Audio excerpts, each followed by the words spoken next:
Hello and welcome tonight to Get in Tune. I hope everyone can hear me. I'm trying something new with my mic. I think it's working fine though because my guest backstage was able to hear me talk, so you should be too. Um, so I got a really fun show tonight. I've been wanting to talk to this guest for a while, but we had um, some issues when my show was on Tuesday night, and now that it's on Wednesday, we no longer have those issues. so he's a very talented artist and cartoonist and comic book writer, whatever term you want to use. I forgot to ask him how to pronounce his last name properly. I should have done that. So if I mess it up, I apologize right now. But let's welcome Phil Avelli. You nailed it. I nailed it. Awesome. I did have some practice a few years ago though with it. So That backstage is very nice, by the yeah, way. It's a little sandwiches, yeah, the free cocktails, yes. class act, I do my best. I do my classy best. show, man. Yeah. Thank Thank you. you. Thank you. I try really hard to provide my guests with everything they need. This has been a long time coming. This Yeah. this chat, Yeah. Exactly. I mean, very we. cool. I'm glad we could finally do it. Yeah. I know. I've been looking forward. I really have been looking forwd Yeah, me too, to this man. Me too. because I don't know how many times I've asked you in the past. Hey, you want to come on my show? Hey, dude, I'm like, I can't because of Yeah. other We things. won't talk about that. But Tuesday nights were booked for you for Yeah. a Tuesday while. nights we're busy. We're a busy night for you.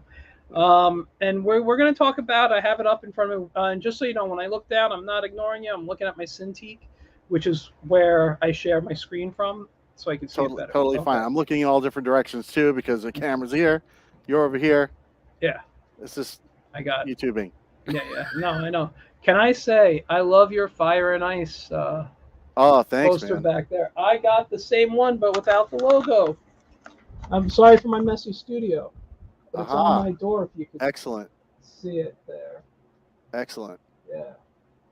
So, and I got another Frazetta behind me. Yeah, for a little while I was working for a company called Blue Underground, Uh huh. and they released the Blu-ray of it Cool.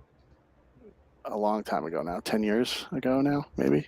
Yeah. It was a I cool set. It was really cool. They did the lenticular cover thing, and it was really cool. Oh, that's awesome.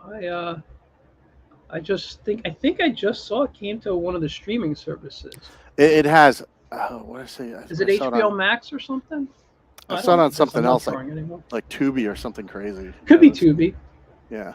You know, I've said this on air many times before. I have, HBO Max, Disney Plus, Amazon, Hulu, you name the streaming service, I have it. But I spend so much time on the free one called Tubi because it's Yeah. so damn awesome. Yeah, there's so much cool stuff. All the old stuff that that we watched and My wife and I decided to do classic TV binge, mhm, and we're like, let's random. Let's just pick some classic sci-fi thing we've never watched, but always talked about watching, and mhm. we randomly picked Man from Atlantis, Oh, I haven't and seen that in such a long time. I was like, it's really boring. I was I was That's the like, TV series you're talking about, right? yeah, the Yeah, TV yeah, yeah. series. I agree. It was. I was like, wow, this is. When they got to the episode where there was the monster was like a two-headed seahorse Mhm. creature running around on a beach. I was like, wow, that's Yeah, great stuff. the And now, surprisingly, we're going through now Logan's Run, the TV series, mhm. and it's surprisingly good. Is I I was haven't watched that since probably the I was original waiting airing. to make so much fun of it, but it's actually well written. A couple episodes written by Harlan Ellison, and Mhm. I couldn't believe it. I was like, wow, this is actually pretty good That's cool. stuff. That's good. So I'll have to do that. I've been doing I've been jumping around, but I usually go for like the older sitcoms and Yeah, things like that, and just things I've never seen before. yeah, I Like like I rediscovering that stuff. yeah, It's fun.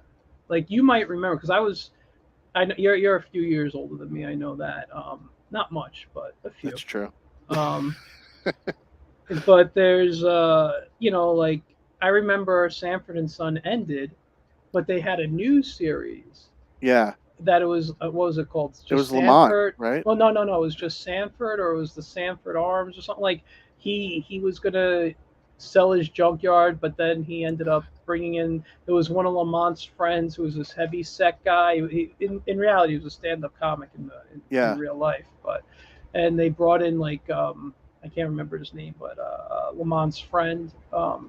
His character, and it was like that was shown. Then he falls in love with Sanford's falls in love with a woman who is like loaded and like lives in like a penthouse or whatever. And I it's never saw that, yeah. but I it don't know. sounds awesome. It's pretty good. It's I mean it's a little cheesy because Well, yeah, it's like what happens after like when All in the Family became Archie Bunker's place and Edith yeah, that passed was away and stuff. pretty. And it was like eh, Yeah, you lose the magic of definitely. what the original cast brought. Yeah, for sure.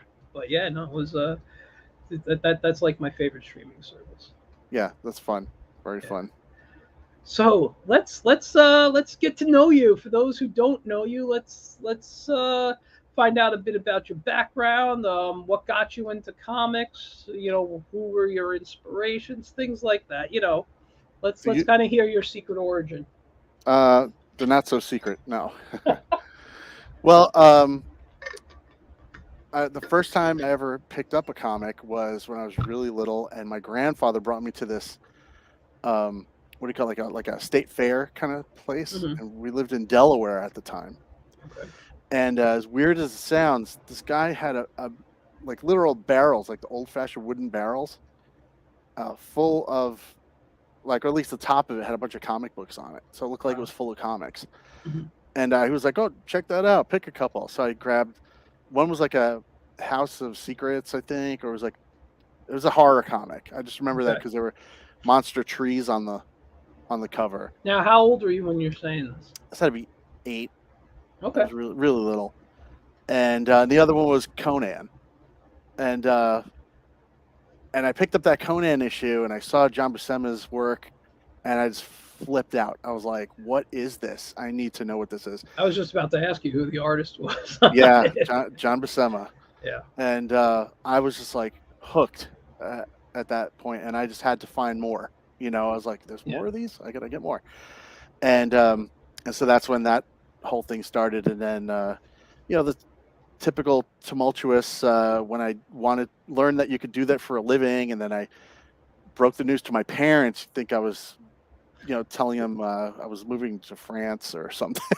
They were like, my father didn't get it at all. He was just like, "What?" And to his credit, he's kind of right. It's very risky. It's not he's a musician though, so I figured he would kind of know. He lived the same. He did the same thing, which is probably why he was so against it, Yeah. because all those issues.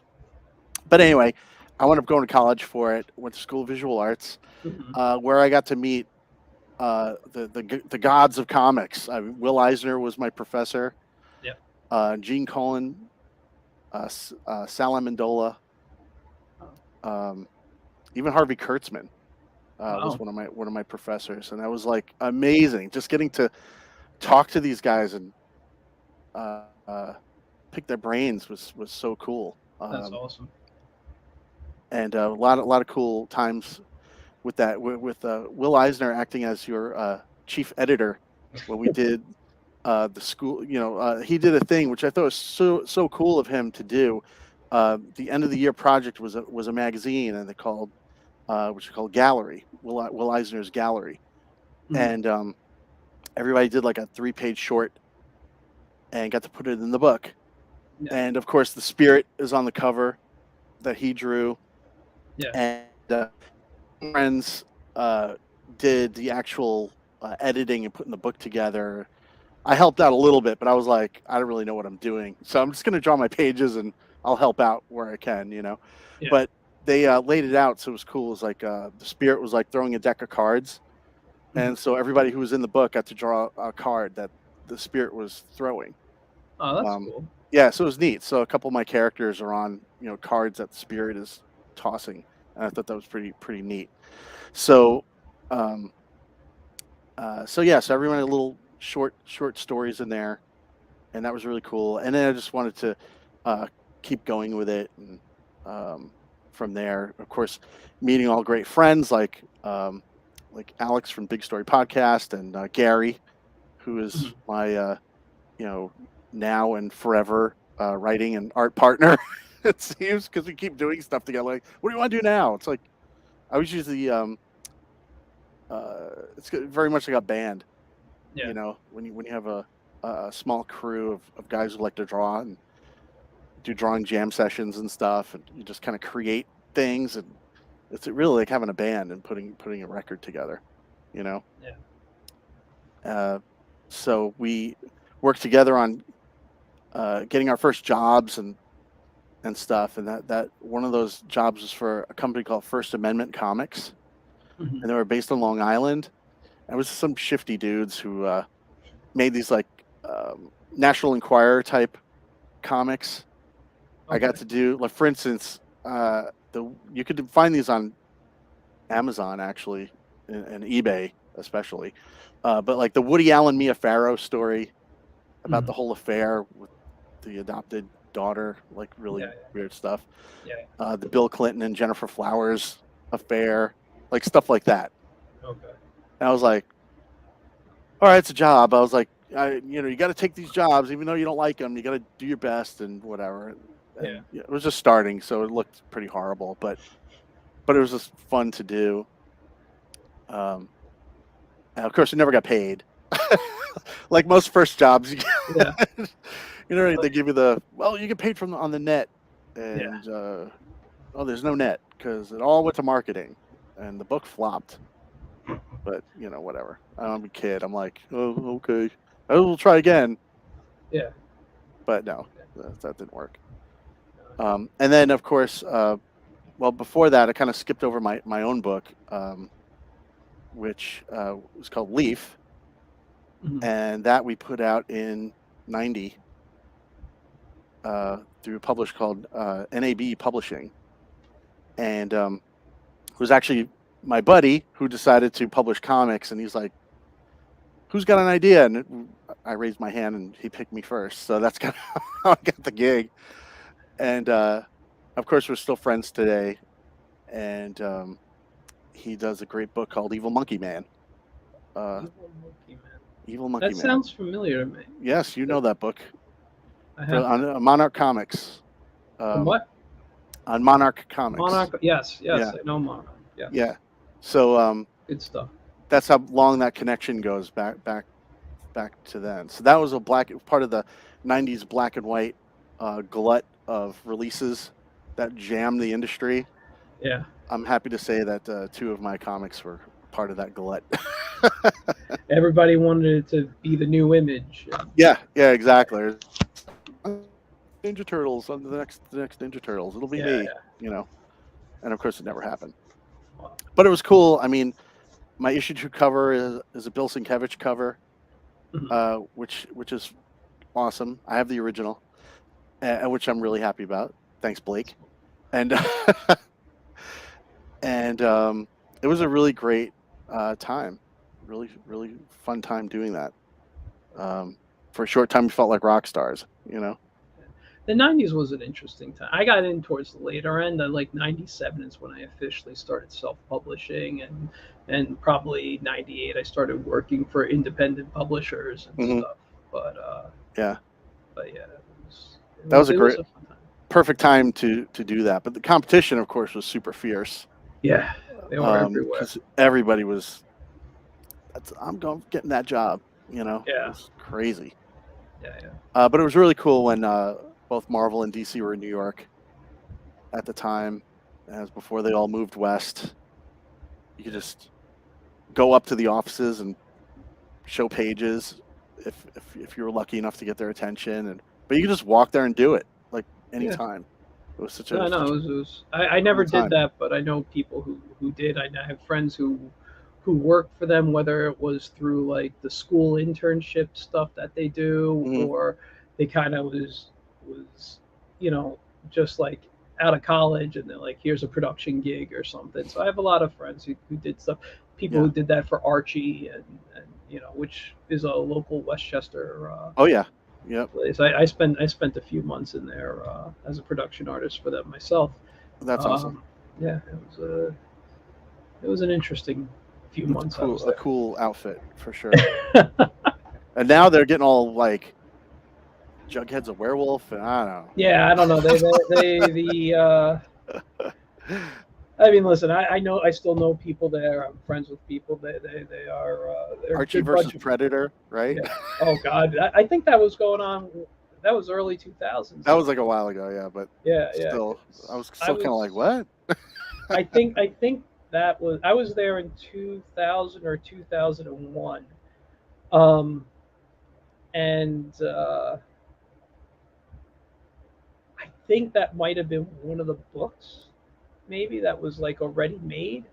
Oh yeah, I don't remember, or was it like Archie versus the or meets? I think it's meets. It wasn't versus the Punisher or something like that. yes, uh-huh. Yeah, that might have been there. It was a pretty interesting gig because I got to like I got to meet Dan DeCarlo, and I wouldn't want to say we were like super good friends, but we got very you know very friendly, very you You got know to work together. yeah, I That's got to awesome. work. He would come in, I would grab his papers, and I'd photocopy them, and get them, so you have it in case there needs any corrections and the inks or the original page gets destroyed. So I do things like that. Right. But anyway, it was. I always tell this story. He drew the most amazing image of Betty I've ever seen in my life. I've never I look at comics all the time. You look at them, you're a guy. You don't get you understand it's a drawing. You don't get turned on. Yeah. But the the way he drew Betty, Unless it's Dave she, Stevens yeah, she, drawing it. yeah, she was in the shower, and the way she had her hair up and the steam coming out, I was like, and this was like a splash page. It's like I think you spent a little too much time on Yeah, this. but yeah, I mean, listen, he was like the king of pinups back in the '50s and stuff. Right, And, right. like his stuff was amazing. I love to this day. I still look at Dan's work. I even have I donated to a Kickstarter for the Jedi Ray Adventures, and they have like reprints of his work from the original Jedi Ray, which is kind of what the Archie style is loosely based on. Oh, okay. It's pretty Wow. cool stuff. Hmm. Yeah, but uh, but yeah, no, I don't know if you've ever seen that. It's pretty interesting. No, but Uh, that sounds excellent. I'll show you real quick. I have the book next to me. Let me just grab it. It's under a pile of stuff because I just did a stream about Jack Kirby the other day for his birthday. By the way, Oh, guys, right. here's little Batman I did. Just quick Yeah. sketch. I've been drawing a lot of Batman lately. So I don't know if this is the one with his reprints. I think so, but this is the Jedi Ray Oh, that's cool. Adventures, and it's like a nice little sci-fi um, And that was story. Yeah. originally printed when? This one, well, I don't know if this one is the reprints of them. I Oh, think they have some reprints of his work. This totally looks like his stuff right here.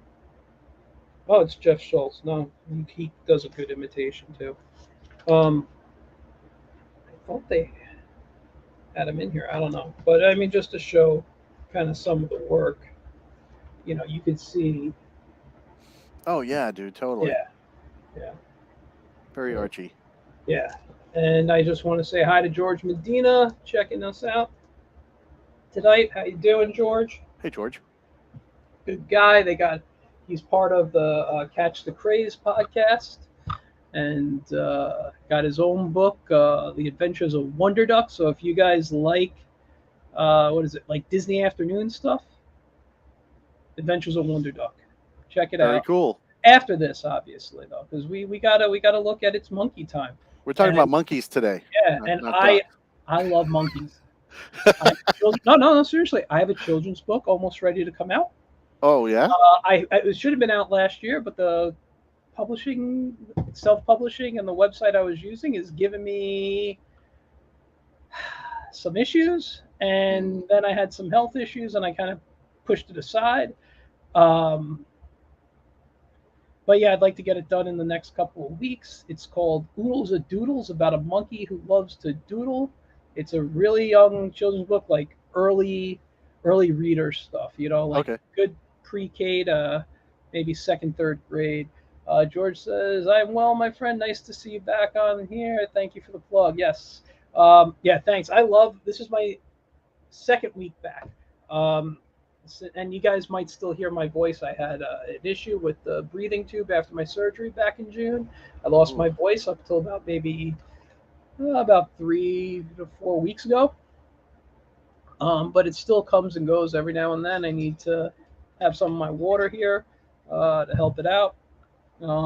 I should be drinking tea, but my studio makes me die of the heat, so because I Uh, have no AC in here. So, but yeah, I'm excited. This is fun. I got a lot of great stuff booked. I'm actually talking to because I plug this now everywhere I go, every show I'm on. I'm working on getting some of the people who worked on this book. Zoro, it's called Zoro's Exploits. I illustrated 2 stories in here. oh, very cool. Um, this was a dream come true because Zoro is my favorite character, and I'll just show you the title page. That's not my drawing, real quick, to my first story. Um, When did that come out? June. No, July. It Oh, came just out. this year. Yeah, just this year. So that's my first Ah, it's great, dude. image of one of them.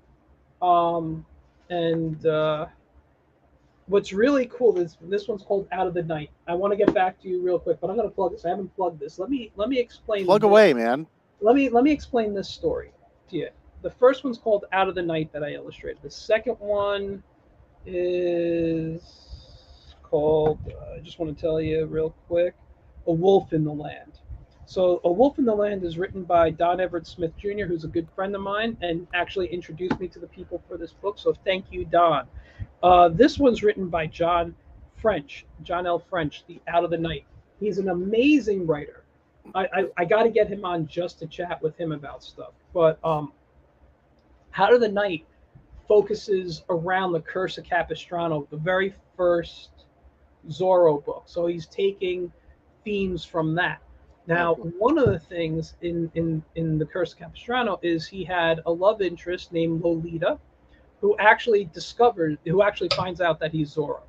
Okay, if you've Ah, never read the Curse of Capistrano, but they haven't used her name Lolita because of the connotations the word Lolita yeah. took as time went on. Anyway, he goes back to using Lolita in here as the character from the Curse of Capistrano, so it's like continuing almost that story. And he gets these great things that he brings in from the book to the Guy Williams TV series and stuff. Just really these great ways of connecting. But this book, all I'll tell you right now is this is Diego. He's on Tornado, his horse, Right. looking over Lolita's hacienda. So that is all um, going on in this section right here. Um, and that's the first story. The second one, I don't want to give anything away on because I will Is that say the that one based on George Hamilton? no, no. Actually, here's what I'm going to say. Don is such a great writer, I'm just checking and, your age. and this is my cover shot that I did. It's Diego watching kids play. That's cute. That's cool, man. Thank you. And what I will say about Don as a writer is he wrote so much stuff that ties in Zorro to like everything Zorro's ever been connected with, to other pop culture things. Like it is just full of pop culture references, but written in a way that you're back in time in the 1800s with Zorro. Huh. It's fantastic. It's That's fantastic. very interesting. And the illustrations, which I'm going to say I love because they are mine. Don writes so visually, as does John. But the way Don writes, you don't even need my illustrations in there to make it a good story. Don't say But they that help. though. No, no, Don't no. say that. Listen. I'm telling you, I want to be the guy. I want to be the guy to be illustrating Zorro and all these books nonstop. I love it. I truly do. Yeah. But Don's stuff was so visual. I had to speak with him and be like, just tell me what scenes you want me to draw. Yeah. Like, because everything in my head was just coming like boom, boom, boom. I saw Dude, I love that when there's a writer and you take his stuff, and he says go. And when it's a good writer, you just images come to your head, and you just have you can fill a sketchbook with ideas. Yeah. That's the best. Yeah. It's when you're struggling to pull things. That's when it gets like, John did the same for me with his story too, but he didn't have all those pop culture. Right? But I'm like, oh my god, I remember. This is from the TV series. This is from the Curse of Capistrano. This is from. I was like, you just. And he writes this line in here that I know I'm going to butcher it now because I don't know it off the top of my head exactly. But he writes this line that when he says like, Diego talks in this firm voice that all Dons learn as a child, and like I just caught that, like I knew the voice. I heard Guy Williams doing it. Yeah, yeah. It's just like I know how he's talking, like that little firm, angry voice he gets in the when Guy Williams is talking as Diego, and I'm just like, oh my god, that's like I knew it, and like I geeked out over it, and I remember sharing that with like a friend of mine who's like a Zoro fan. He just he didn't get it because he's not like Zoro fan like I'm a Zoro fan, right? Like this to me was just such a labor of love. What did you think of the Banderas movie? I enjoyed the first one. The second one was kind of. I thought it was fun. The first one, I liked that a lot. I liked the first one really. It was a way to reinvent Zoro for a modern era. Yeah. But it wasn't like outwardly modern. You know what I mean? Like, yeah. No. Like, didn't have electric guitars in the background. Yeah. As far as the sword fights were probably some of the best on-screen sword fights I've ever seen. Yeah, they were really cool. Yeah, I remember that. That was very good. Yeah. Now let's forget about me. Let's say hi to Mike Wilkie in the audience. Mike, too, and let's get back to you. So, okay. So you picked up these books when you were like 7, 8 years old, which you shouldn't have been looking at horror, but I'll let it pass. I have a weird family. Listen, it's okay. Well, you're right though. I shouldn't have, because on the drive home, of course, it's nighttime now, and I'm looking out the window of the back of my grandfather's Cadillac. Every tree looked like it was like going like this, because the story was about trees that came to life. So of course I'm looking at every branch was like, yeah. And I'm like, yeah, let's get out of here. But you got Conan, but that wasn't the Conan they were. It's been a while since I looked at the work. They weren't doing like decapitations or anything in that book. No. I mean, there's some like slashing. You see blood. Yeah. Stuff, and usually it was colored black. Like most times. But yeah, I even remember the issue numbers. I think it was 52 or something like that. Conan. I just remember the Conan. He was like, I remember like just about to stab like a boar or something on the cover, and there was like, natives chasing him, and all this crazy stuff happening at the same time. I was like, this is amazing. I love this. Yeah. Well, Buscema, Buscema loved Conan over superheroes. And, and he was totally right. Yeah, you could totally. I don't want to go into this because I'm going to just sidetrack and we're going to tangent all night. I'm just going to leave it at this. I'm not happy with the superhero world as it is right now, both in the comic, film, and television universe. I'm very unhappy with what's going on. You're right to be unhappy. I love comics. I am passionate about comics. And I don't know if I told you this, but I'm in the process of taking a step back from comics to focus on animation again. Oh. And I love animation is my true passion over everything. I was doing comics and I got wrapped up in the world mostly because not only do I love them, but I can tell my story shorter and without a lot of help, Sure. But I do still love comics. And the last time I was at my local comic shop, which is the Spider's Web Guy in Yonkers, located at 887A Yonkers Avenue. I just got stuff from my box yesterday. Oh, really? I got to go. But, I asked them what would I like, and I went around asking them questions. And, dude, we're going to talk about you. Let's not worry about that. But now we're sidetracked. I'm not worried, man. I'm having a good time. But I wanted to look around, and I said, what's out there, that would interest me? And let's see. That's another Jedi comic. So I haven't checked this out yet, but I picked up Frazetta's Death Dealer. Oh, I haven't read yes. issue 1 or 2, but I hear this is a great book. So I'm going to start at 3 and see how it goes. I've heard good things about that as well. Also, being a mythology fan, I Oh, I know found exactly where this. you're going. You found this? Yes. Oh, Beware of wait, no, that one, not that one. The other one I saw, the Norse mythology Oh, one. the Neil Gaiman one. Yeah, I saw Yeah, that. I've read only a couple of issues But that of looks that. better. I will say this: I like the art, That and looks cool as shit. I really like the concept. Let me just find a cool page here to show you. Like, just I mean, I really like this Oh, yeah, art I like that style. a lot. I Um, like that style. yeah, Very and simple and I will say I got to pick up another issue to maybe up to issue 5. Usually I give it 3 books, but I felt the first 2 issues kind of moved a little slow for me. I would have liked a uh, little bit of a more of a pickup in there, well, but the let art was me great. And the let me story was jump good. in. Let me jump Yeah, in with something here. Since we're on that in that fantasy yeah, train, yeah. here's what I picked up yesterday, which I couldn't believe. It's Garth Ennis Hmm. writing this, and Henry Flint, Oh wow, Hawk the that looks nice. Slayer. Wow. I don't know if you remember the film. No, not off the top of my head. Yeah, in the '80s, this was one of the '80s sword and sorcery epics of like B movies. All right, I love those. Hawk the Slayer. I'll Um, have to check Tubi out, see if they have it. yeah, find it, watch it. It's so worth it. And so they're continuing the story after Huh. that long forgotten '80s gem, Cool, cool. I'll and definitely. it's super cool, high fantasy stuff. Really, really cool. Nice. Nice. I'll definitely look that up. And I'm planning to maybe go next week or 2 to the shop. Did you get anything else, or?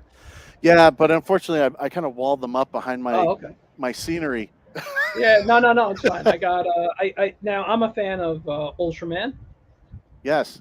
so they had this Red Man, which I don't remember him, but they said he was a character from the Ultraman series. Oh, I wow. don't remember, but it's basically watching an Ultraman story. It's just a fight scene between him and a giant.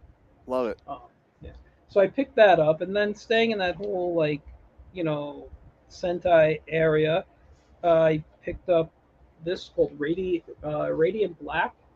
Oh, yeah. I'm not familiar. I haven't had a chance to sit down and read it yet, as well as Rogue Sun, which is part of the story. Now they had a Radiant Red. I thought I picked up a Radiant Red and a Radiant Black, Hmm. but I guess I must have, you know, not.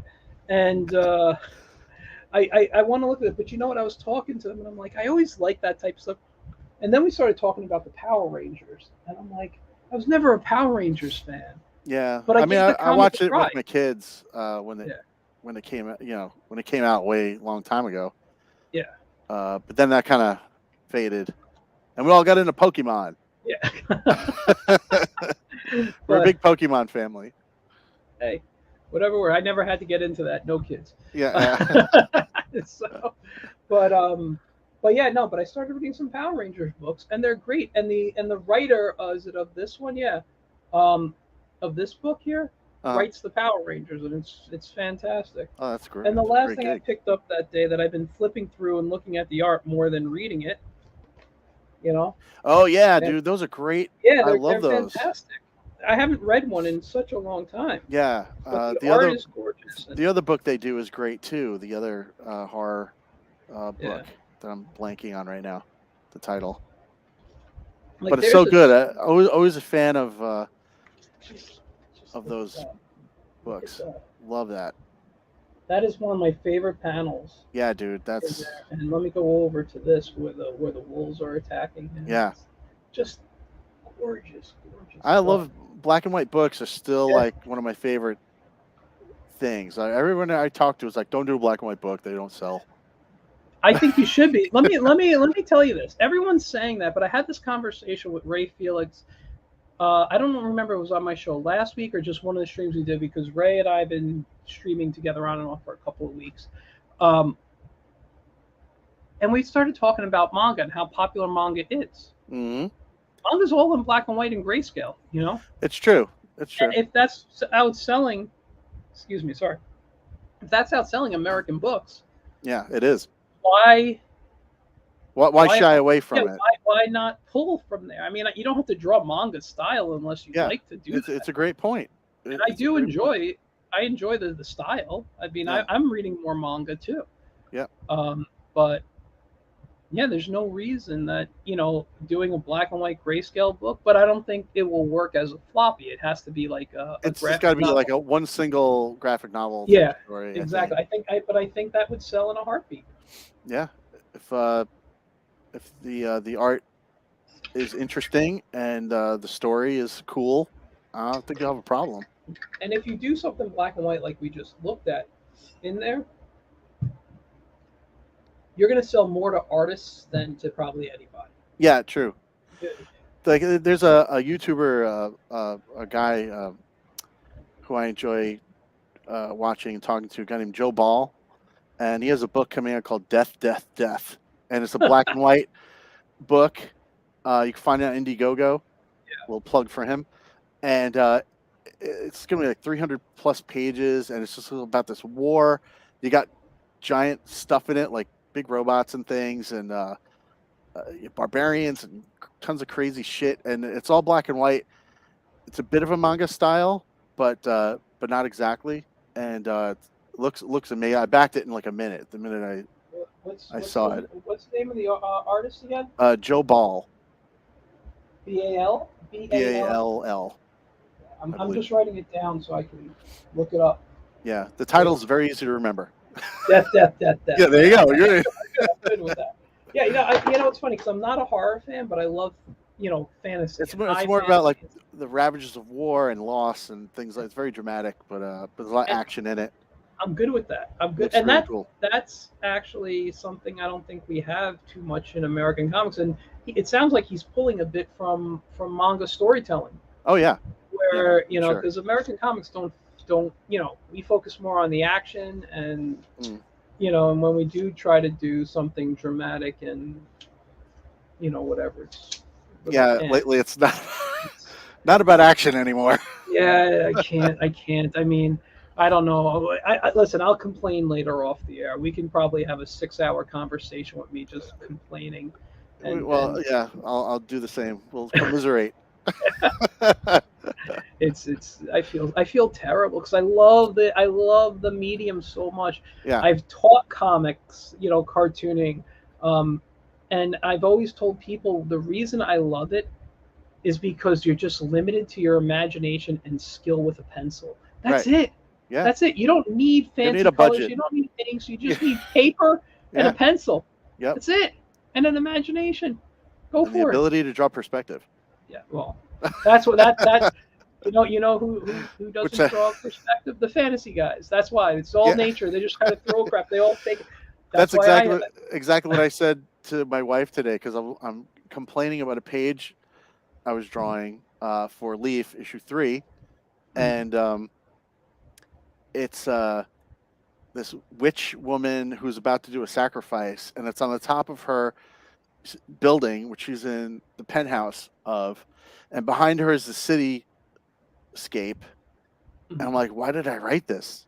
I'm like, this is a pain. And I'm like, and I threw in a spiral staircase. Yeah. And I'm like, why did I do this to myself? And I'm like, this is taking forever. It took me 2 days to do one page. I'm kind of happy with it, but at the same time, I'm like, this is like, Yeah, I hate perspective with a passion. Listen, I have done so much stuff, and I just showed you a piece that before we went on the air. It looks pretty decent. Yeah. All of it's faked perspective. Mine too. I just eyed everything on that. I eyeball the shit out of everything. Yeah, I'm not a, and and here's the thing. One of the things, like I don't like using the term leaving comics, but stepping down from comics is making me happy. Is no more perspective. I just have to draw a couple of scenes, or I could even build it in a 3D modeling program, just like a quick, here are some boxes or whatever. Choose my camera angle, and then boom, I could I could just build it really quickly. You know, it's not like I have to sit and worry about, oh God, is that going? Is that going? The Oh, rulers and yeah. I do have. I had a good idea. Not that it was my idea, but I got a good idea from one of my guests a while back, Ryan Shalafor, who does Tesla on Mars. He said because I'm like, how do you get such good perspective if you're only working on your Cintiq? And he's like, I put a ruler on my Cintiq, and I'm like, why didn't I ever think of that? yeah, right. You don't think to combine Why didn't I ever think of that? because you're too So busy going, how do yeah, I get a artificial ruler? so I took a ruler of mine, one of my plastic rulers, and I put felt behind it. Right. So now it glides so nice over the glass. That's three-dimensional thinking right there. Yeah, I'm like, holy crap, man! Just like if you go back and watch the stream, I think I was just dumbfounded. I don't know how. Just like you use a rule, you And like then just register for a yeah. minute. Like, yeah, Oh wow! Oh that's my great. god! Yeah. But anyway, let's get back to your stuff. So okay, obviously Buscema is an inspiration to you. Who are some of your others? Oh man. You can make it Uh, a short list if you want. well, like the short list of people who just jumped to my mind are Tim Truman. Mhm. Love Tim Truman. Scout was like my first independent comic that I fell in Okay. love with uh, back in the day, and I got to meet him. He was like, I got to tell you, I've told this story on the other podcast, but I'll tell this anyway. Go ahead. But since we're talking about John Buscema, who was my hero, right? I'm Mhm. like, he's going to be at the Icon in Stony Brook University. Oh, I love the icon. That was the best convention ever. I did I it like 3 or 4 times. I I had such a loved it. great time every time I went, except this time for Okay. a little while because I go to the panel, right, and they're Mhm. all there, and there's Big John Buscema, the guy himself, drawn on a chalkboard, talking about perspective and things, all the things I hate, and and he's like, does anybody in the audience have a question? And here I am, I'm a junior in high school, right, Okay. at this time, and I'm like, me, me, and he's like, okay, you, and and I'm like, okay, so as a comic book artist, is there any special kind of paper you draw on? Like, what's the kind of paper that you guys draw on? Because all I had was like crappy sketchbooks from like Genevieve's drugstore, like Yeah. No, cheap I know what paper. you're talking. Yeah. And I was like, Yeah. what's that real big paper that you guys use? What is that? And he just kind of like paused for a second, and he's like, kid, he goes, I don't care if they give me toilet paper to draw on as long as they pay me on time. Next. And I was like, I just like But sunk in my seat, yeah. and I was felt so stupid. And I was like, people laughing, of course. And they ended the thing. I sat through it, but I left and I was felt all dejected and dumb. And I was just like, this sucks. So I'm walking back to Artist Alley area, and I had my portfolio with me, and I hear a voice say, "Hey, what you got there?" And I look, and it's Timothy Truman Mhm. sitting at his table, and he has books out and stuff, and he's sketching. I said, "That's my portfolio, but whatever." I was being all like down, Yeah. and he was like, "Oh, can I take a look?" I was like, "Really?" I was like, "Yeah, sure. Let me see." So I showed him my stuff, and he was super constructive, of course, telling me what I did was doing could be Yeah. better, and but he really enjoyed my costume ideas and stuff. Like he was really positive. Yeah. So I went from really negative dude to like super positive guy in like the span of an hour. I And had the same thing happen to me, but I'll let you finish it. John Buscema pissed you off too? Oh no, no, no, John Buscema. I feel like I'm John Buscema now. Like the way I Yeah, answer people. grumpy old guy. I'm done. I'm done. Yeah, it's like I'm done with this crap. Just forget it. Here's Thor. Yeah, you want Thor? Silver Yeah. Surfer. Yeah, go. Yeah. Pay me. Um, but no, he was super cool, and so of course I got a copy of Scout to read, and he signed it for me, and he wrote nothing to it but to do it on it, which I thought was super cool, and I just kind of kept that in the back of my head as the credo. Just keep going, just do it. Don't Yeah, yeah, question, because I went through that phase that everybody goes through with like you over examine everything yeah, you do, and then you never get anything done because you keep staring at it, looking at it. Maybe I should change this line. Maybe I should do this, and then you miss opportunities. So just keep going, barrel forward, get it out there. If something's bad, fix it next time, yeah, and yeah. just learn from it. Just keep going. And So that's great. that was but yeah, Tim Truman was a big influence on me, especially his D&D stuff, because I was a big D&D, or am a big D&D nerd. And his stuff from the original game was like still some of my favorite art Yeah, ever. And then of course guys like Bill Sienkiewicz, all the classic guys. yeah, I love that stuff. yeah. And of course Matt Wagner for the indie guys. Who doesn't love He's that stuff? amazing. I And don't know. You know, oh God, why am I blanking on his name right now? Mike, is it Belcher? Mike Belcher? yeah, of Yeah, course. he's a big Matt Wagner fan. Oh yeah, man. He's yeah, I definitely. apologize, Mike, if you're going to watch this later. You've been on the show like 2 or 3 times, dude. I love you and I love your work, but Mike sorry. Rules, Yeah, Man in the just Mask. yeah, Man in the Mask and oh God, stuff he posts. I just love his classic take on it. He's a Just everything. machine.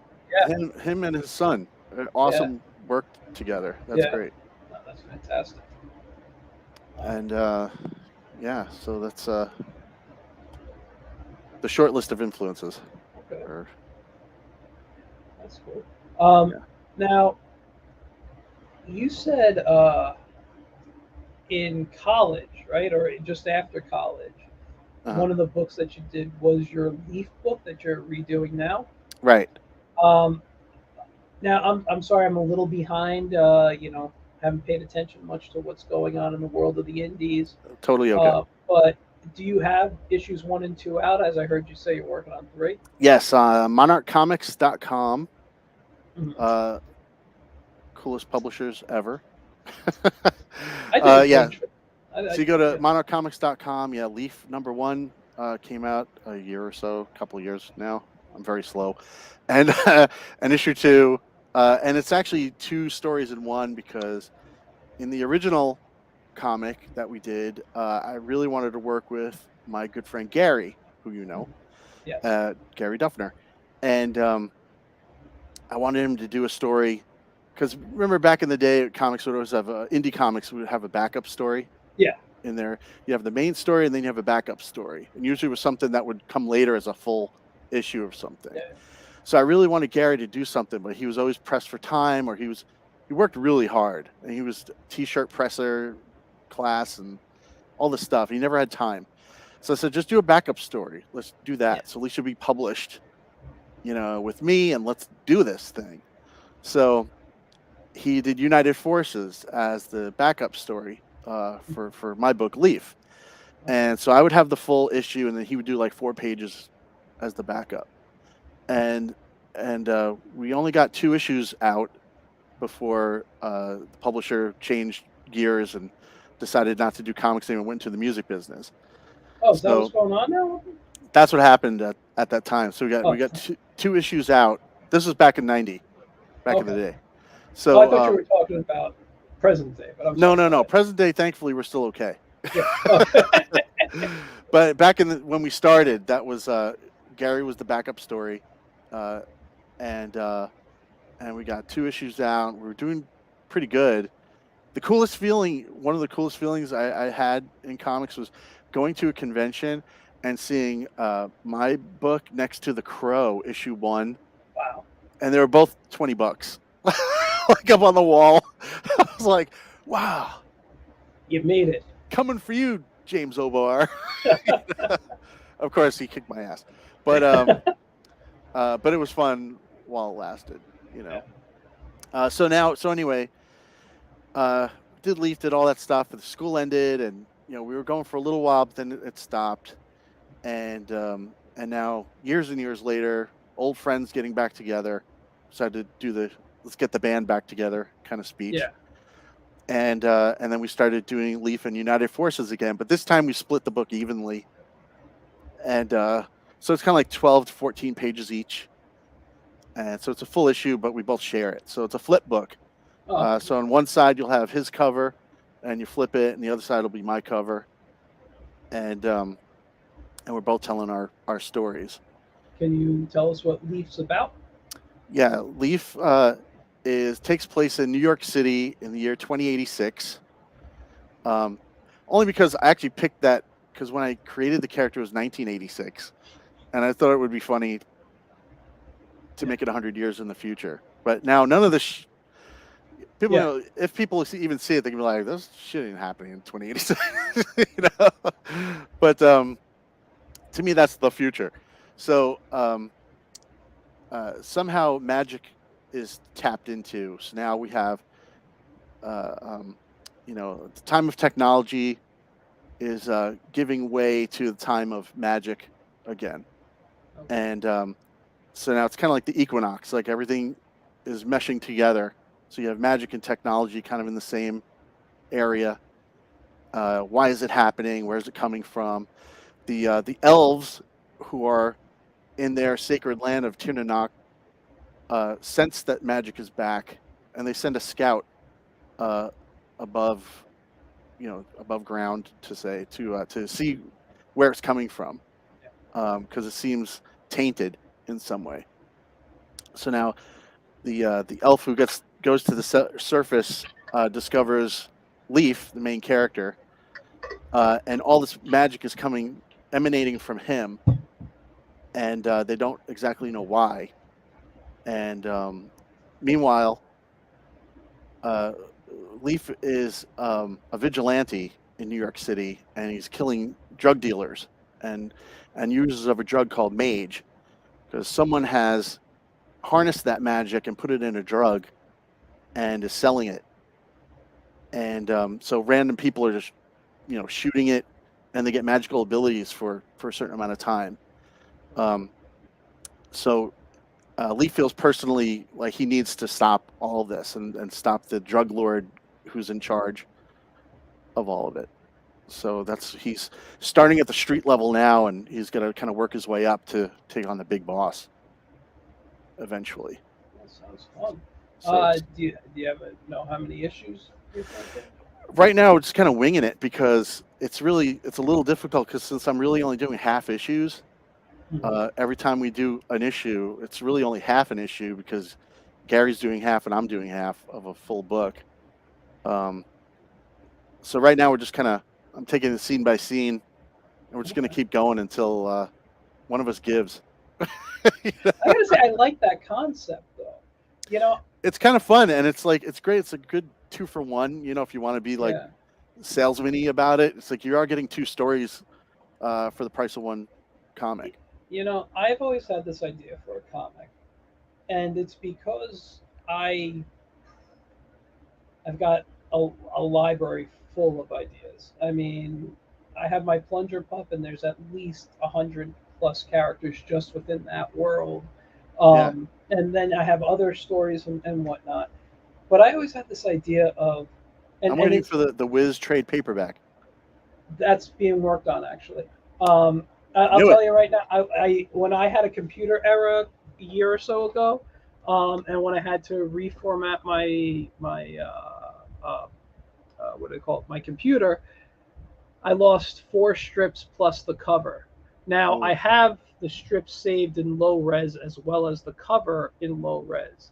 I just got to find the time to sit down and redraw them, redo it. and then I will place them in the book. Is a 30-page book. It collects all the strips. Uh It huh. has some other like information in there and things, and some original concept art and ideas that You're I gonna had. kickstart it? I Is it don't gonna, think so. I don't think I need to. I'm not a Kickstarter guy. it'd be interesting to try. Yeah, but what I'm doing is I'm going to bring him back as an animation, Oh, as one of okay. my animated. But this is where I was getting like all the stuff I do is very like animated in the way I create and write and stuff, Sure. so that like, and I'm not saying they're Looney Tunes humor, but I always think of my stuff kind of like as a Looney Tunes short, or like a cartoon short where it's like, here's a little 11-minute sequence or so, maybe it's like, 10 pages, whatever, and here's another thing that could be 5 pages. And I'm like, what if I just did a book where I created a bunch of characters, or I just took my stories and did 5 pages here and 10 pages here and whatever, and just put it together like you're watching a show, Yeah. you're reading a show. Uh-huh. And that's actually what I'm going to be doing now with comics. I'm, like I said, I'm not leaving them, but I'm taking the back seat to the animation. I'm going to start doing short stories of all my animated things, Oh, so that's that great. it could help promote whatever I animate and stuff. But at the same time, it's something fun for me. Characters that I love, that I create, the stories that I'm into. That's cool, dude. Yeah. That's exciting. I always thought about sending that to like an idea to like Image or something, though, like trying to pitch it, but I never had all the characters down that I Yeah. wanted to do. But I love the concept of getting 2 short stories and each time just continuing. Yeah. It's fun. Yeah. It's working out well for me and Gary. I think it's just a cool. I think it's a cool concept for a comic.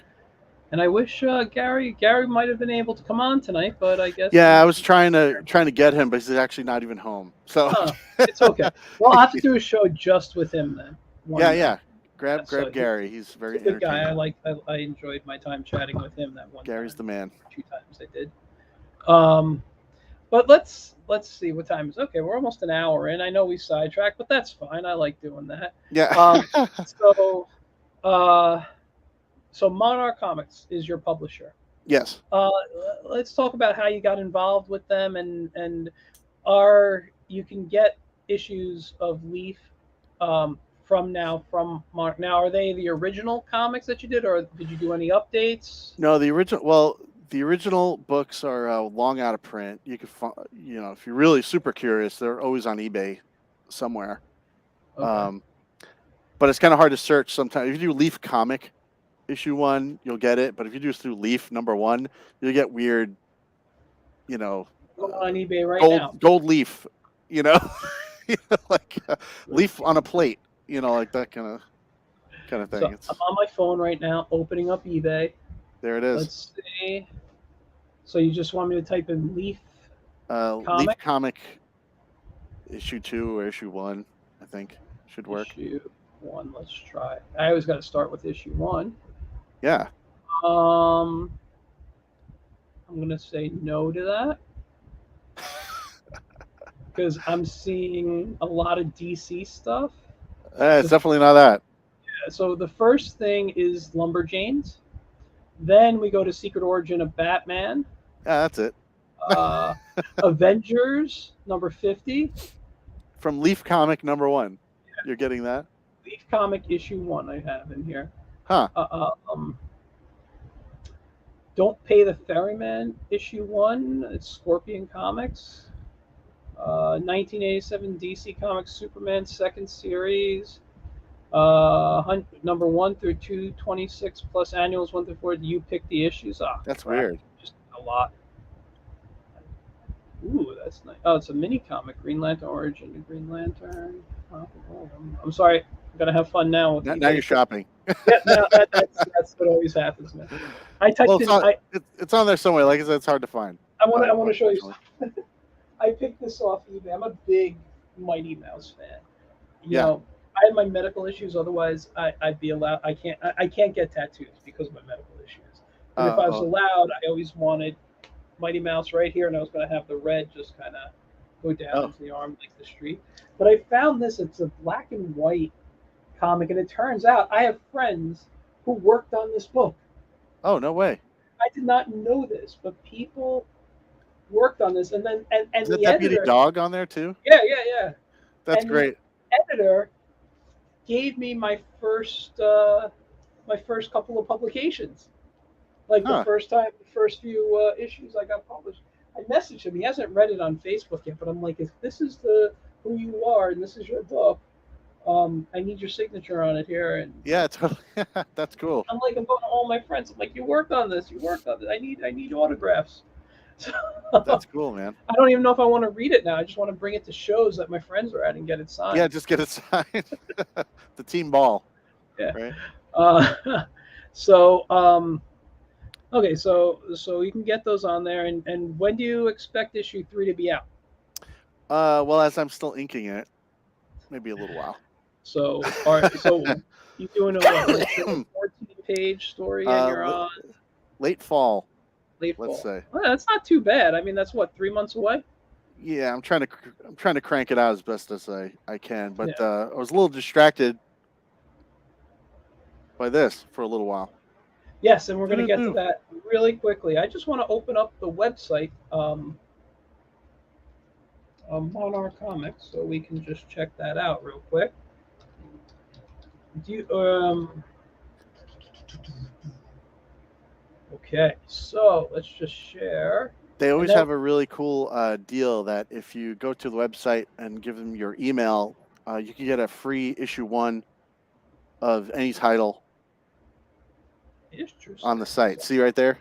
there, yeah. Well, I won't put my email on here, so maybe I'll come back later. Yeah, when you know. But this Evil Monkey Man, that's the one you were talking. Yes, Yeah. I do know that. Yep. United Forces. Where's here's yours. Does it show an intro? Okay. That's cool. issue. So you got issue 1 and 2 and a little preview. Yeah. From each. Is that Bigfoot he's hanging out with? Yeah. I love I it. just kind of threw him in there, and a reference that only people of a certain age will get. Leaf is obsessed with TV, and so he quotes all the time. And if I like to incorporate scenes from old movies and stuff that he quotes. Okay. Because he mostly speaks in like movie lines. Because as we'll find out later, he was kind of held captive as a young kid, and his escape in his head was he was able to affect the wiring and stuff. So this device that was kind of conditioning him to be an assassin, he piped in old TV. Yeah. So he memorized all this old TV stuff. So I put in a scene from Any Which Way But Loose in the scene. So Bigfoot took the role of Clyde. Okay. In there, the orangutan. And so you have like random like tarot card reading witch in an alley, and that the opening page there was kind of my nod to Eisner as my my old teacher. This one. That wait. No, one more I think. Yeah. No. I think this is it. No. No. Go to that one, title page right there, because I always loved that Eisner working a title in the background somehow. So I wanted to have the water running have his. That's one of my favorite things about Eisner's work. Yeah, that was just kind of like my nod to him and his teaching, because he was such a cool guy. I've heard. Listen, I've never had a chance to meet him. I know everybody I know who's had him as a teacher, or knew him professionally, says he was a really nice guy. Yeah. But there are a few that had him as a teacher who don't have all the nicest things to say about him. No, and it was probably because he commuted from Florida. Oh, did he? I didn't know that. His commute was from Florida. He'd come to do his class once a week or once every other week. Yeah. And he would fly up from Florida just to do the class. Wow. So I can imagine he'd be pretty cranky, especially because I remember a lot of the kids in the class being like, treating it like you're in high school, and you're like, oh, I don't want to be here. I'm like, what are you talking about? Like, how do you not want to be here? I get there are days you don't want to go to class or you don't want to go to work. Or, yeah. But, I mean, this is what we want to learn this because we love it. It's like, this is Don't be stupid. Exactly. I mean, I was just hold on, let me. But yeah, no, I completely agree. This, when I didn't get to study under a lot of the big names like like you had there. I didn't go to SVA, but I got to study under two really good artists. One was Tom Gill, who was actually one of the original instructors, I believe, at SVA. I Oh, think no he was way. like Wow. a founding instructor. He's known for drawing the Lone Ranger comic strip, best known for that, or Wow. not a comic strip, comic book. Sorry, Uh-huh. but he did Ghost draw the strip. I don't know if I'm supposed to say that. It doesn't matter. It I'm doesn't sure at make this sense. point it doesn't really. Yeah, it doesn't matter. But he did all the westerns back in like the 50s and 60s, like Yeah. Gunsmoke, Bonanza. And to be honest, I don't know if those were two of the books, but I'm just naming westerns that had comics. But he was known for that and his drawing the horses and stuff. And then I got to study under Richard Rockwell, who was number one, and this is how clueless I was, Norman Rockwell's nephew. And number Wow. No two, way. he was the inker on the Steve Canyon comic strip until Milt Caniff passed away, and No. then he Wow. finished the strip to finish the storyline for the last year. Oh, But yeah, that's so, amazing. yeah, so we had a lot of great. I had I didn't get a lot of well-known Mhm. artists, but I had two really good people Yeah, behind me that I think that sounds that pretty amazing. really shaped me. And one, Tom hated my inks. If he was alive, he'd still hate my inks. But I hate my inks, and Right. so We you all hate know, our own stuff yeah. mostly. Well, no, it's funny. I'll like scroll through Instagram, I'm like, then I see my work, not realizing it's my work. I'm like, hey, I like this, but it's because, but you know what it is? I'm colorblind, so I'm attracted to bright colors, Oh, okay. and I always do my work in bright colors. So I stop, and I'm like, hey, this is cool because it's bright. It's like I'm like a 5-year-old, Right, right. but but when I go on and but like then I realize it's my work. I'm like, oh, made a mistake there, made a mistake Right, there. right. There's That's a when you pull it all mistake. apart. So, Yeah, we beat but yeah, ourselves up a little too much, I oh think, my God, sometimes. you can't do what we do and not, Yeah, yeah. It's, so, but yeah, I think it's monkey time. It is. It is monkey time, Yes. my friend. So Uh, yes. Tell us monkey about monkey time. monkey time came about actually. It was originally called Murray's Friend, Okay. and it was actually Gary's kind of autobiographical or kind of like a diary comic that he would do for himself, like a strip. Mm, And he actually did get it published in like a local Orlando paper, as I okay. remember, and for a time in the '90s. Yeah. And but it was very like adult, humor Mm, stuff. It was about like he's trying to go on a date, and the monkey would give him advice, about how to hook up with chicks and stuff.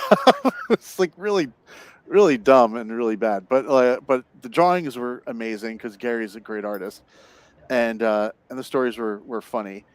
And he came to me, we're just talking about wanting to do an all ages project, and like, well, what do you want to do? It's like, I don't know. Why don't we do Murray? And I'm just thinking, it's like Murray talks about, you know, how to pick up girls and stuff. I don't think that's too appropriate in this day and age. you know? But he was like, of course I don't mean that. I just mean let's do a monkey book and yeah. we'll use Murray. So we changed. He still had the eye patch and everything in the other Mhm. book. That's probably the only thing that transferred over was that he has an eye patch. And so now Murray is a talking monkey who just happens to be walking through this neighborhood of Gullsville, which the neighborhood kids call it Dullsville, to pick on their own town because they're always so bored, which is kind of like making fun of kids today who are always complaining that they have nothing to do. They're always like do do do do on their phones. And I thought, and I picking on my own kids a little bit too, because they're like that too. I'm bored. I'm bored. And they're playing this game and that game on computer, and there was on the computer. Yeah. And I was like, I don't want to sound like that old guy, but when I was a kid, and I would start rambling off stuff that we would do as kids. And so Gary and I decided to kind of throw it all in the book Yeah. and really just make a goofy, silly story about a talking monkey who meets all these kids in a town. And we thought it would be really fun to incorporate actual like how-to things for kids Yeah. and integrate it in the story, like how to make a sock puppet. We do sock puppet stuff all through the thing. It's kind of like a weird uh, secret passion, I think, of Gary's is sock puppets, right? Because he does a YouTube channel called Sock You. Does he? I didn't know. I got to write that down. Yeah. Look up Sock You. They're these shorts that he does with sock puppets. Now, is it YOU or? Yeah. Sock YOU. Okay, sock. And so we decided to do the sock puppet thing in the book. We thought it would be funny to add that in. It's kind of like our inside joke to ourselves, you know. And other things like in issue 2, which I finished penciling, and now it's all on Gary. That's my favorite time when I'm done, and I go, here you go, here's all the pages, and he goes. You know, Gary's like, give me pages, and I feed him pages, and he's like a machine. He just goes, you know, by next week it'll be a full book. Now, so wait, before we, just so I don't get confused, what does he do? What do you do on the book? Okay, so we both kind of write by way of brainstorming. We'll just kind of talk on the phone and come up with some funny situations or what would be, you know, great for the story. Then I'll write the finished script, and then I'll pencil. And by pencil, I mean, you know, scribbling on copy paper. Okay. While I'm at work. So I'll, you know, come up with layouts and stuff, but I'll put it on just regular paper. I'll scan it, send it to him. He's like, this is great. And then he goes crazy, and he'll ink it and color it, and then he letters it, and he does all the, and then Blake at Monarch assists with the graphic design stuff and helps us actually put together the pagination and all that, you know, for the book itself. Yeah. So it's definitely we both have equal shares in it for sure. Okay. You know, so it's really fun. Total collaboration. We just kind of throw it. Let's get weird. You know, try to get as funny as possible, and you know, make it funny for kids. And it's all ages technically, but I'd say it's, you know, 7 to 10. Okay. Like that, you know, in that area. I gotta say, I love the monkey. I love, you know what I love about the eye patch. It reminds me of Bazooka Joe. Oh yeah, I didn't think of that. Yeah, Bazooka Joe. I like that. Well, he gets the eye patch because the first scene where you see him, he gets hit by the go-kart. Which. Well, I'm not going to show the whole book. I want to. Yeah. That's fine. So he gets hit by the go-kart, so he's wounded, and the kids kind of pick him up, and they go to take care of him. So they bring him home. The dad's a vet, so they use his stuff to nurse him to health. Mm-hmm. And the basic story is they're like, oh, keep him as a pet. And the one character, Max, Jack's best friend, pulls out this flyer for a pet contest. He's like, dude, you got a monkey now. You can totally win this pet contest and get a pizza party for us, you know? And he's like, yeah, I could do that. And then he's like, Murray could be my pet. And then Murray is like, yo, I don't want to be a pet. He was like, I'm not going to be anyone's pet. And he imagines himself in a leash and, you know, like dogs do. He's like, I don't like that, you know? And so he's like, well, so his sister says, well, how about if we be friends? And then so it's the whole thing about being friends. And he decides, okay, I'll stick around if I'm your friend, but I'm not your pet, you know? And then they start exploring the town together. They start showing him around. Yeah. Now, I want to start off just before we go further down and scroll. I want to talk about this. I love that you kind of have the map. Because number one, it tells you where all the great stuff's happening, but it gives me that feel of old school fantasy. Any book, yes, any good starts with a map. I'm so glad you said that because that's exactly what I wanted to do. Why I wanted to do it. Like I'm like, this is fantastic. yeah, every fantasy book I ever picked up has the cool map in the beginning, and I was Yeah. like, oh, I love this freaking map. Yeah. And so I thought it'd be cool to do the curly cul-de-sac, Yeah. and so the little base show you where everything is, And there they are. We're so bored. and eventually we'll go to most of those, if not all of those places. I love the go kart idea because this is so like old school. No one would ever have a go kart like this anymore. Yeah, And yeah, nope. And that's I love it. based off something that I did when I was a kid too, with one of my friends. Like we You hit a built go monkey in the karts. eye. No, we built go karts though. Yeah, no, we didn't have that as in my childhood. uh, I just want to go and see. Oh, his eye is dead. yeah, yeah. Yeah. They got mixed reactions on that, but it was like, he's okay, kids. Yeah. Honestly, the kids didn't care. We had one adult reader who was like, I don't like that. Well, the adults are going to get offended more than kids are I these know. days. The kids accept everything. It's cartoon violence, Yes. It's just Exactly. It's he's like, gonna get over that. That's the point. He's yeah, gonna be hurt, but he's gonna get over it, and that's another lesson to have in the story. yeah. He's doing all this cool stuff, but he's got a broken tail, and missing an eye. I love it. I don't want to show much more than this. Yeah, that's okay. We'll go up to this page here. Yeah, I But, think that's where Gary leaves off in the video anyway. So that's yeah. cool. That's a good spot. Yeah, I don't want to go. I don't want to go too far. And I can tell who drew this page out of curiosity. I think Gary actually drew a little more. I doodled it basically on some sketch paper. Because I'm looking at your lack of love of perspective here. Oh yes, yeah. House. Yeah, keeping it simple. But you know what? That's what works, and that's what people don't understand these days.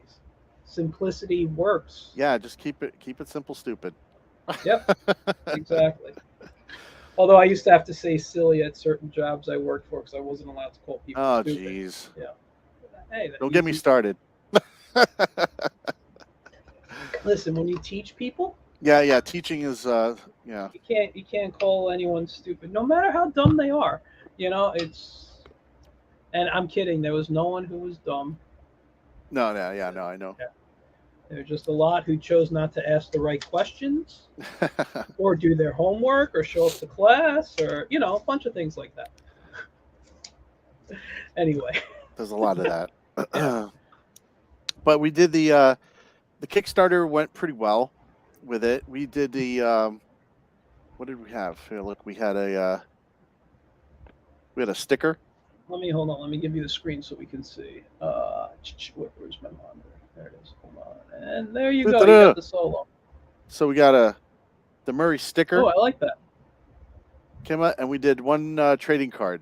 We got to one Very nice. That is trading nice. card tier with Murray and Betty the pig as detectives. Cool. No, that's awesome. So That's maybe awesome. a future story.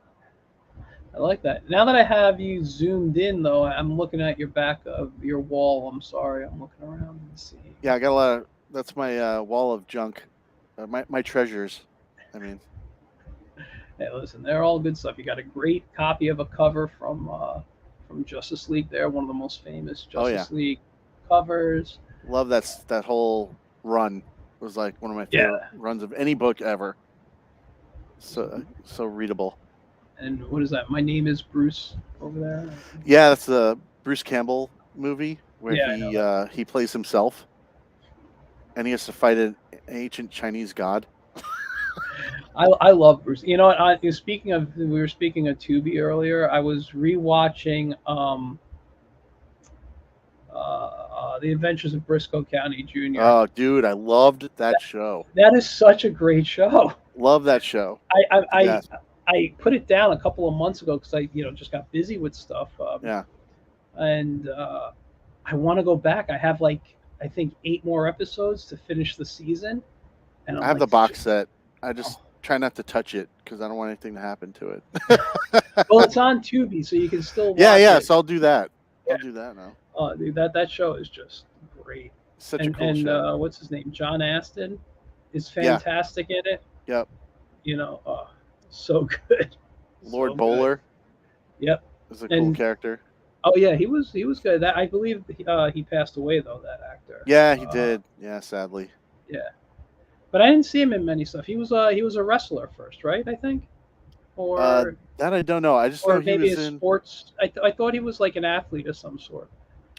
I just know he was in the was that Bruce Leroy? Remember that? I think.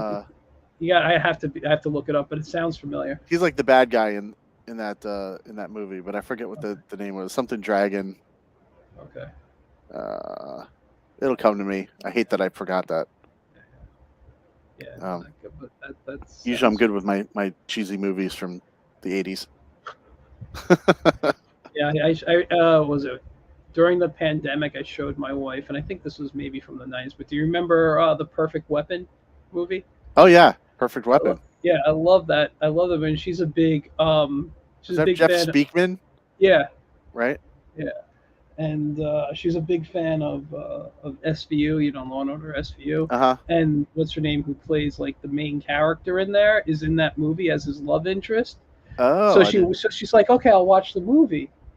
She doesn't say a word throughout the entire film. She just stands in the background and she's like, when he was a kid, they had a relationship or whatever, and then he had to leave town because he was too tough and caused issues, and he was kicked out of his family, so he ran away, and he finally comes back, and now he has to clean up the town, but she just stands in the background, and I'm just like, I forgot she never said a word. Wow, that's easy day's pay. Yeah. I'll say that at least. She plays the girl grown up.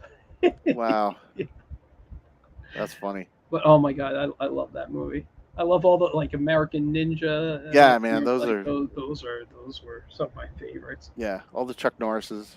Yeah, I love those. Yeah, I mean, my probably all-time favorite movie is First Blood. I don't know. I mean, I just can sit and watch that over and over and over. And I have done it. It's on HBO Max, guys. Yes, it is. I watched it like 3 times. And it was funny because I'm thinking of creating an intro to the show. And the end of First Blood, you know, they play the song. I can't remember the actual name of it now, but like the first line, you know, it's a long, what is it? It's a long road when you're on your own. And I'm like, I have no co-host. I mean, maybe that's good, you know. It's I started thinking I'll play that tune there. And, then I started thinking about Stallone movies. And then you know where your outro could be. Yeah, what? Dude, your outro could be just get a shot of you walking away and play the Hulk end theme music. I just posted. Make it really sad. A few weeks ago. I should do that. Dun, dun, dun, dun. Until next time, get into it. The on Instagram I posted a few weeks ago the Death of the Incredible Hulk scene. Oh yeah. I don't know if you saw it, but it's yes, I saw it a long time ago. No, I'm saying the YouTube. Oh, the thing the thing I posted, but it's just like one of those things where it's like, man, that was terrible. Like, it was good as a kid. Like I was 13, 14 when that show came out, when that movie came out, and I'm like, okay, this is cool. And then you go back and rewatch it, it's like, man, this was really bad. Because I went back and I went and rewatched the series. I'm like, he's jumped out of a plane before and survived. In the actual series, why is he dying now? Right. Because it was exploding as he jumped out. I mean, he's the Hulk, man. Come on. He survived lots of stuff. Yeah. Crazy. Oh man, I can sit. I can watch that stuff. Yeah. All day. Yeah, and sadly, you can't find that one streaming. I can find the Return of the Incredible Hulk, the Trial of the Incredible Hulk, but no death. That one is hard to find. I'm not sure why, but I guess it's some kind of rights issue. Yeah, I'll buy it on DVD, even though I haven't purchased DVDs in years. Yeah, well, physical media, people, keep your physical media. Listen, I will say that everything permanently. Well, know. there may be some issues with streaming services soon. Um, and I have my closet full of like 500 DVDs. Yeah, me too. And not even a closet. It's like on my wall. Like I don't it's have just the there. room, otherwise it would be. Yeah. But I do know I want to buy that. There, I don't know when it comes out. I think it's September, October time. Of iWorks's, there's a collection of iWorks's cartoon. Oh, Um, uh, which one? Why am I blanking on the character's name? Flippy the Frog, or Flip the Frog, whatever it was called. He's getting redone in Blu-ray. I'm like, okay, I'll pick that oh, up. yeah. And Grab it. Why not? there might be a couple of Popeye things I want to pick up as well. I love Yeah, but isn't that Popeye. all the same Popeye stuff they keep re-releasing? Like, They do, but they keep like cleaning it and yeah. doing stuff to it. I mean, I'm waiting for I think CBS owns the rights still, but I'm waiting for them to put out like Mighty Mouse cartoons. All you can get are the Sinbad the Sailor. That was like my favorite one. oh Popeye. submit that was yeah, I love that. I'll do that sometimes. I'll be walking around. Who's the most remarkable, extraordinary fellow? Sinbad the Sailor. My wife doesn't know how to answer, but it should be Michael Gracia. But you Yeah, know, right. Well, you do have a holiday. I mean, let's be real. I don't. It's not an official Come holiday. on, It's on the man. start to one. I mean, they don't close schools or anything, which thank God, because then I'd have to deal with kids at home. Yeah, I'm kidding. I don't have them, but if I go out, I'd have to see them.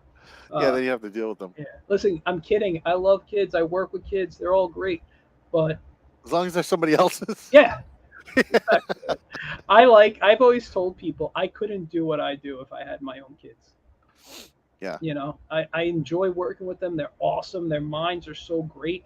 But if I had to deal with kids all day and then come home, I need a break. Yeah, man. Yeah. And kids are awesome. And you got quite a few. And I do. I have a yeah. small army. Just in case. Yep, everyone out there to protect you. Yeah, yeah. Protect the home.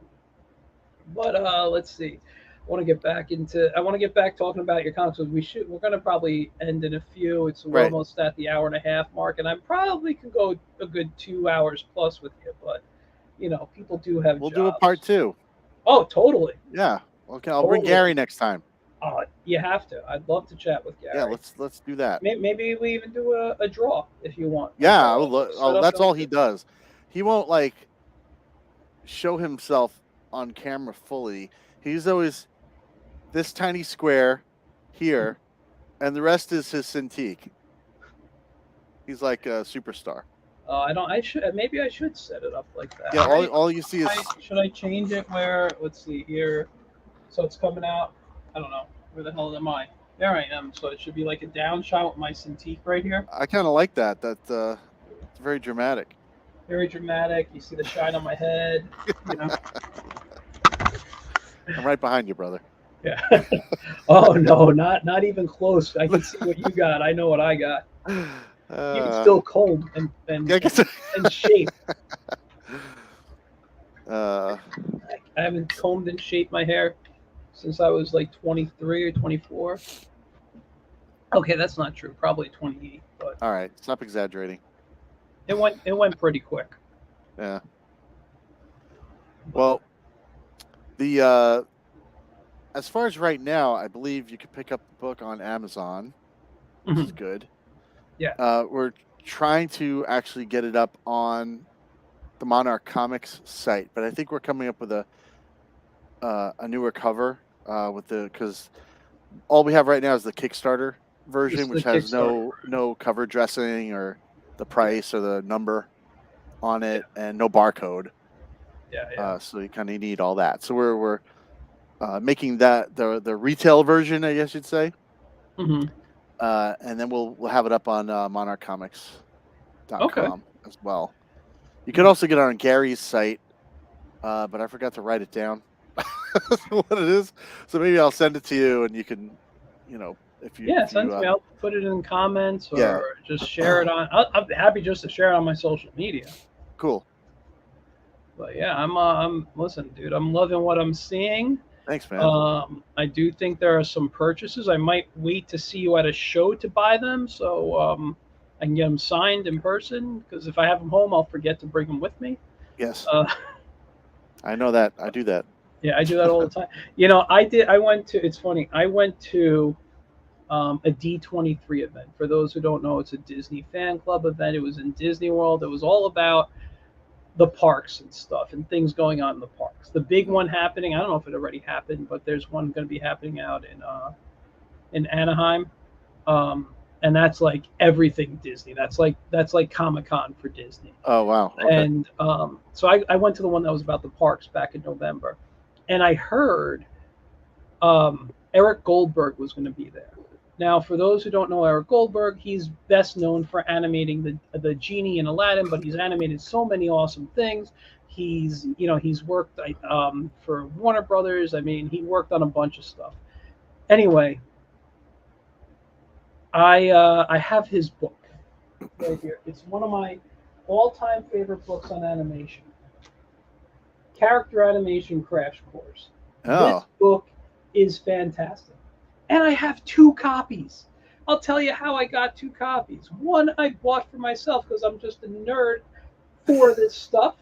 I love Uh, animation and I'm a big Eric Goldberg fan. uh, Okay? So I bought a copy for myself.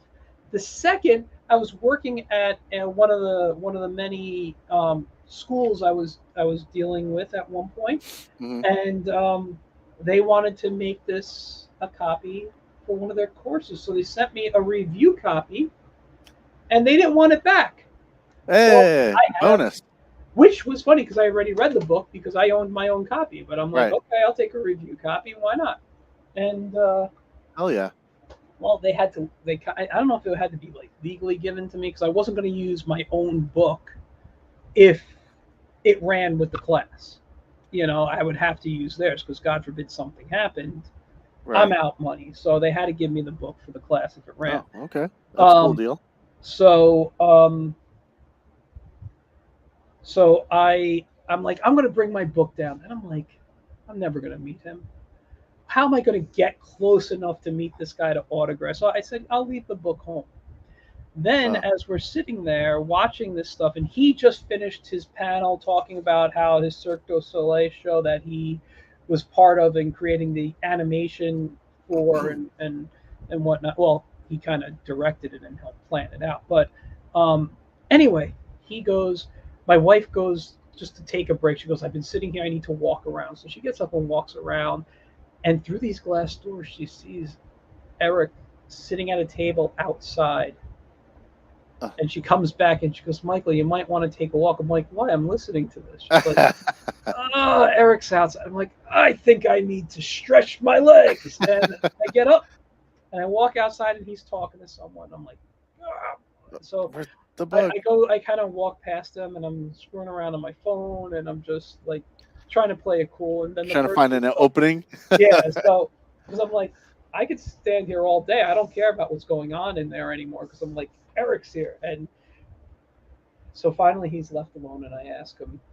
He's there. I don't know if it was like an assistant, his door. I don't know if he has kids. I don't know, whatever it was. Hmm. But he was there with this woman, and I said, "Listen, Eric, I'm sorry to interrupt you. I know you're busy. I no, not that. I said I know you just finished talking to someone. I don't want to bother you, but I'm a huge fan. I just wanted to tell you, some of the stuff that I've seen, and I started naming like things he worked on that Yeah. I loved, like just sequences and stuff. And I'm like, that was some of the stuff that inspired me to learn to animate. I mean, it came before him, but they were like, I said like when I started learning who animators were, I'm like, you guys were celebrities to me. You're Mm. like people will go meet whoever, Matt Damon or whatever, and they'll freak out and geek out because it's Matt Damon. He'd pass by me. If he walked by me, I'd be like, hey Matt, I'm good. Yeah. I'm good. Yeah. Right. But you meet Eric, and it's like, Yeah. and so Blah, blah, blah, blah. yeah, and I told him about the book, how I had it, and how I didn't bring it. Anyway, I ended up with a photo with him, and it was That's great. great. It was Excellent. fantastic. I felt the same way with Sergio Aragonés when I met him. He's my Yeah. all-time favorite, and I have a little sketch from him, which is one of my prized possessions yeah. on my What wall. what do you got? Do you know? I A little Gru. Oh, Yeah, I got. Let's see if I can. It's actually on another wall. It's not a view not of on it. this one. You can't really see it too well, I don't think. Let me see.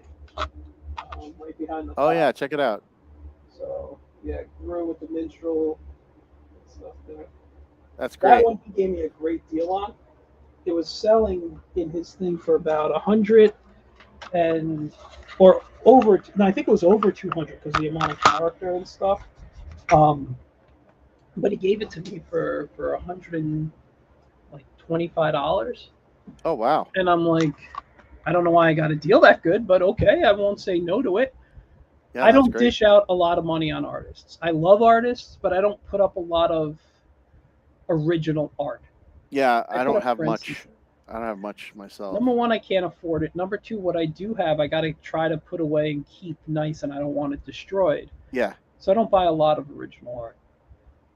But there are people I'm willing to purchase from, and he it's was. difficult. My problem is my biggest piece is that original Sienkiewicz that he did for my cover, Yeah. because it's a multimedia piece. He's got bullets glued to it, Really?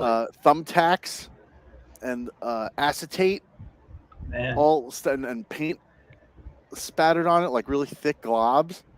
Wow. It's like it's a true like piece of art, Yeah, yeah, yeah, and yeah. it's in my flat files right behind me, but I'm afraid to like touch it, and it's like it's on like foam core, so it's kind of starting to I know what you're talking about. bend, and I'm like I don't gotta find like a shadow box for it or something, but it's Yeah. expensive to mount I could stuff like that. imagine. I actually did a piece for my college, like my art show for my college class for my master's, and I made it out of wood. It was heavy as hell, Huh. but I was so upset I had to destroy it because I had no place for it. That's what I was like. What am I? I didn't want to destroy it because I built this giant piece of wood. I carved out, not I cut out like this heart that Mhm. had to be there, and I painted everything in there. But the idea was that the heart was burning. Oh, okay. So I bent wire, like I actually was sitting there, bending wire and all this stuff and building it out. So it had this 3D-ness of the wire, and then I had spaces I built to put actual candles in that I could actually have real fire going Oh, wow. while it was going on. And it was this great thing. And I went with this piece of poetry I wrote that I like did like calligraphy on, like hand painted, like and I was like, I was so upset. That sucks. Like when I got it back, like I couldn't even like carry it back. I was like unscrewing the Yeah, it's like an shelves. I put it, installation yeah, and I was like, piece, right? Jesus. So I had all these small pieces, and I kept it in my parents' shed, actually, because I had no place for it in my house. Right. Kept it in my parents' shed for a couple of years, and then when I was getting married and I'm moving out, I'm like, what am I going to do with this? So I took like an Yeah. axe to it. Oh, wow. I'm like, well, That's a statement. here's the thing. I'm a big Little House on the Prairie fan. Okay. If you know anything about Little House, in the end of the episode, in the last, like the last final episode, the final farewell is actually, or the last farewell. I think it's the last farewell. It's called. They blow up the town, and the reason they do that was because Michael Landon did not want other people in Hollywood using his sets that he spent all those years building and taking care of, and all this. He's like, no one gets to use these Did because they make that part of the show? Them blowing up? they made it part of the show. They blew up the town? Yeah, they blew up the town. It was the last episode. I had no idea. Oh my God, there's certain parts of sad being the fan that I am, but it's basically what happens is you find out that Walnut Grove is actually owned by someone else because of the way the government gave land to people. And he's like, well, I'm coming in, I'm going to take your house, and this is what's going on. You're going to pay me all this money. And they're like, we're not going to do it. So they came up with the idea to destroy it. They're like, it's his land, that's fine, but we built everything, so we're destroying it.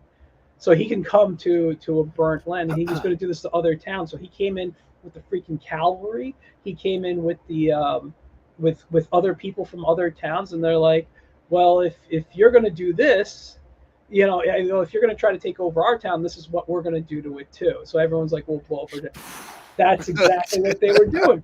So I felt that if I was to dump this wood somewhere, who knows what people could do with my art. So Right. I said, screw this, and I destroyed my piece.